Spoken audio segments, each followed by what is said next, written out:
నమస్తే, welcome to our channel. నేను మీ అనిల్. తెలంగాణలో ఉన్నటువంటి విద్యార్థులు, అది ఏ విద్యార్థులైనా సరే ప్రభుత్వ పాఠశాలలో చదవాలనేటువంటి ఉద్దేశంతో తెలంగాణ సర్కార్ సీఎం రేవంత్ రెడ్డి ఒక కొత్త శ్రీకారానికి నాంది చుట్టబోతున్నట్టుగా మనకు తెలుస్తూ ఉంది. మనకు తెలుసు, ఒకానొక సందర్భంలో ప్రభుత్వ పాఠశాలలో విద్యార్థులు ఎలా చదివేవారో, ఏ విధంగా వెళ్ళేవారో అనే విషయం అందరికీ తెలిసిందే. ఎందుకంటే ప్రభుత్వ పాఠశాలల్లో వెళ్తే ఉచిత విద్య, పుస్తకాలు కావచ్చు, అన్ని వెసులుబాట్లు కూడా కల్పిస్తుంది ప్రభుత్వం.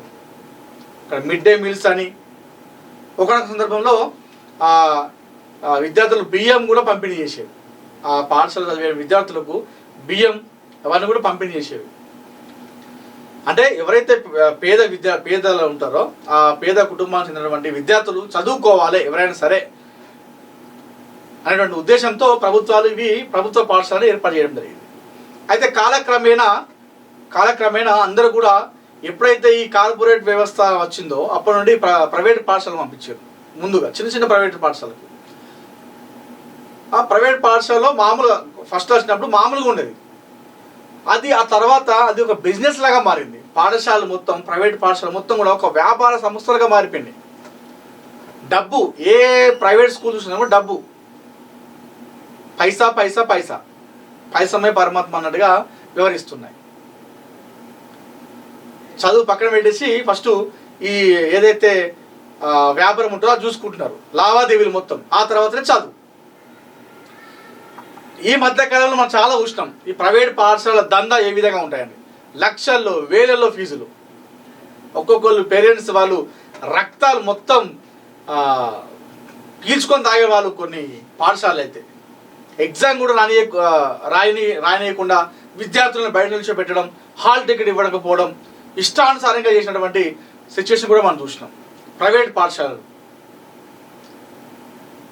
అయితే సీఎం రేవంత్ రెడ్డి ఎప్పుడైతే తను ముఖ్యమంత్రిగా బాధ్యతలు స్వీకరించిన తర్వాత రాష్ట్రంలో ఏదైతే ఈ ప్రభుత్వ పాఠశాలలు ప్రభుత్వానికి సంబంధించినటువంటి ఏవైతే ఉంటాయో వాటి విషయాల్లో కాస్త ఆయన కొన్ని వ్యూహాత్మక అడుగులు వేస్తూ ఉన్నారు. గతంలో ఉమ్మడి రాష్ట్రంలో సీఎంగా చంద్రబాబు నాయుడు గారు ఉన్నప్పుడు ప్రభుత్వ పాఠశాలలో విద్యార్థులు కిక్కిరిసిపోయేవారు. చాలామంది ఉండేవాళ్ళు. అసలు తరగతి గదిలో అడ్మిషన్స్ కూడా దొరికేవి కాదు ఆ టైంలో. అంత విద్యార్థులు చదువుకునేవారు ప్రభుత్వ పాఠశాలలో. ఆ టైంలో చంద్రబాబు నాయుడు గారు కూడా అలానే తీసుకునేవారు. ఏదైతే ప్రభుత్వ పాఠశాలలు కావచ్చు, ప్రభుత్వ కార్యాలయాలు ఎవరైతే ఉంటారో ప్రభుత్వ అధికారులు కావచ్చు, ప్రభుత్వ ఉద్యోగులు ఎవరైనా సరే టైంకు వెళ్ళకపోయినా, సరైన పని చేయకపోయినా ఆ టైంలో ఆయన చాలా కఠిన నిర్ణయాలు తీసుకునేవారు. అట్లా అప్పుడు ఆ టైంలో ప్రభుత్వ ఉద్యోగులు అందరూ భయపడ్డారు చంద్రబాబు నాయుడు గారికి. ఇప్పుడు టైం అయింది వెళ్ళాలి, లేకపోతే చంద్రబాబు నాయుడు గారు ఏదో ఒక రియాక్షన్ తీసుకుంటాడని చెప్పేసి భయపడేవాళ్ళు. ఆ విధంగా ఉండేటప్పుడు ఆ టైంలో వాస్తవానికి కూడా.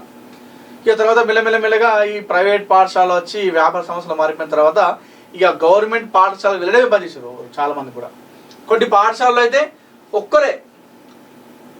ఒక్కరి కోసమే టీచర్ వచ్చి చెప్పిపోతారు చదువు. ఇక కొన్ని ప్రభుత్వ పాఠశాలలు మూసివేయబడ్డాయి. ఎవరు పోక ఎవరు వెళ్ళక మూసేసారు కూడా. అలాంటి పరిస్థితికి వచ్చింది.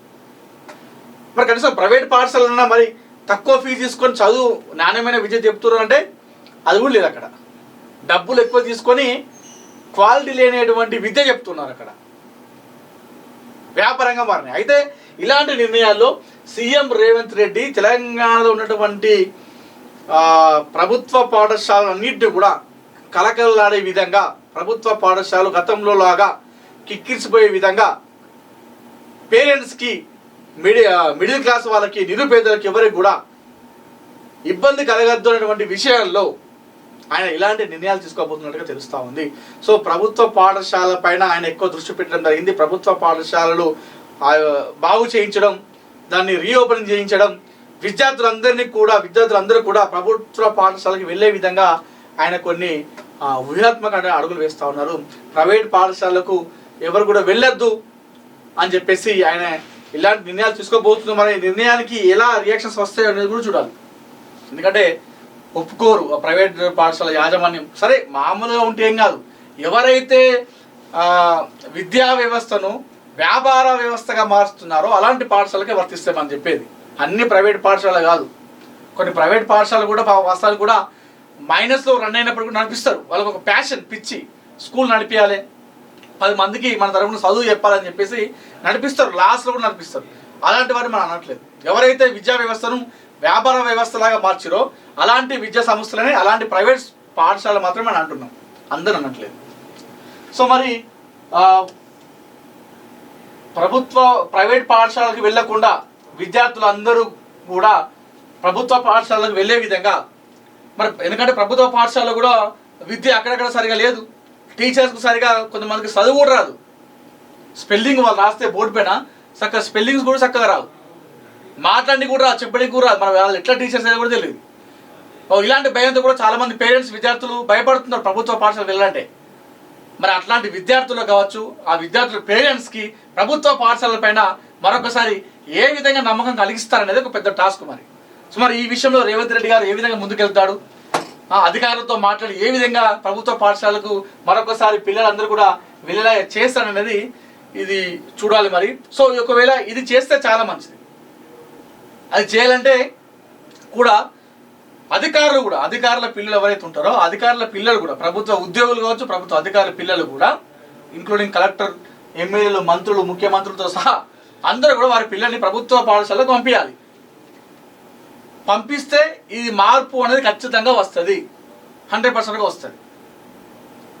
అరే మా సీఎం కొడుకే, ఒక మినిస్టర్ కొడుకు, ఒక కలెక్టర్ కూతురే ప్రభుత్వ పాఠశాలకు వెళ్తుందంటే మన పిల్లల్ని కూడా మనం పంపించరా భయ్, ఓకే, ఒక సేఫ్టీ మంచిగా ఓకే అని చెప్పేసి నమ్మకం కలుగుతుంది. ఆ విధంగా నమ్మకం కలిగించాలి అధికారులు కానీ ప్రభుత్వాలు కానీ. మరి చూద్దాం, ఒకవేళ ప్రభుత్వ పాఠశాలలో మరొకసారి కలకలాడే విధంగా రేవంత్ రెడ్డి ఇలాంటి నిర్ణయం తీసుకుంటాడు, ఏ విధంగా ముందుకెళ్తాడు. ఒకవేళ కనుక ఇది సక్సెస్ అయితే మాత్రం రేవంత్ రెడ్డి గారి పేరు ఎప్పుడు కూడా చిరస్మరణీయంగా నిలిచిపోతుంది ఈ విషయంలో.